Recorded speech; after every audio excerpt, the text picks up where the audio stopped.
इस वीडियो में हम पतंजलि ऋषि एवं महायोगी पायलट बाबा जी के समाधि पर विचारों की तुलना करेंगे। समाधि के बारे में योग दर्शन में विभूति पाद के तीसरे सूत्र में पतंजलि कहते हैं कि तदेवार्थ मात्र निर्भासम स्वरूप शून्यमिव समाधि। जब केवल ध्येय मात्र ही की प्रतीति रह जाए और चित्त का निज स्वरूप शून्य सा हो जाए, तब वही ध्यान समाधि में परिवर्तित हो जाता है।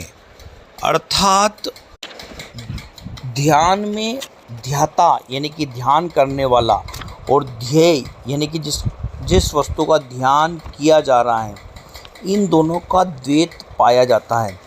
लेकिन इन ध्यान का जो प्रयास हो रहा है उसकी चेतनता समाप्त हो जाती है। लेकिन जैसे ही ध्यान की ओर गहराई में व्यक्ति पहुँचता है तो केवल ध्येय ही प्रकाशित रहता है, यानी कि जिस वस्तु का हम ध्यान कर रहे हैं वो ही हमको प्रकाशित होती हैं। ध्याता की अनुभूति समाप्त हो जाती है। इस अवस्था को समाधि की अवस्था कहा है पतंजलि ऋषि ने। महायोगी पायलट बाबा जी ध्यान के बारे में बोलते हैं कि जब तुम्हें यह प्रतीत हो कि यू आर, कि केवल तुम हो, तब तुम समझो कि तुम ध्यान में हो।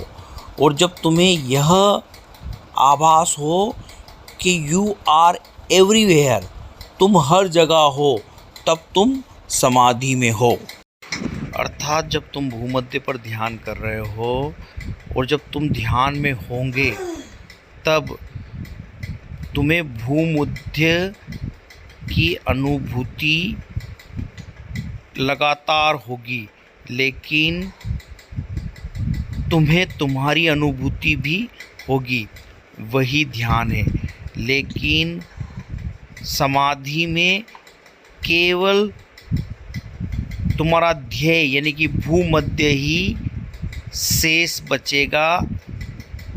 तुम गौण हो जाओगे, यानी कि ध्याता गौण हो जाता है और ध्येय शेष बचा रहता है।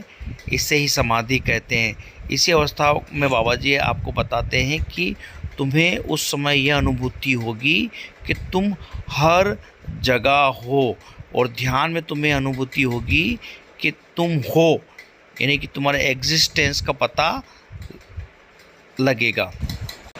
ध्यान एवं समाधि प्रयोग का विषय है। इसके बारे में और आप जानना चाहते हैं तो महायोगी पायलट बाबा जी के साहित्य का अध्ययन कीजिए, उनके संपर्क में रहिए। और अधिक इस बारे में जानना चाहते हैं तो उनके सन्यासी शिष्यों के संपर्क में रहिए। खूब ध्यान कीजिए। जय महायोगी पायलट बाबा जी की। ओम नमः शिवाय। ओम नमः शिवाय।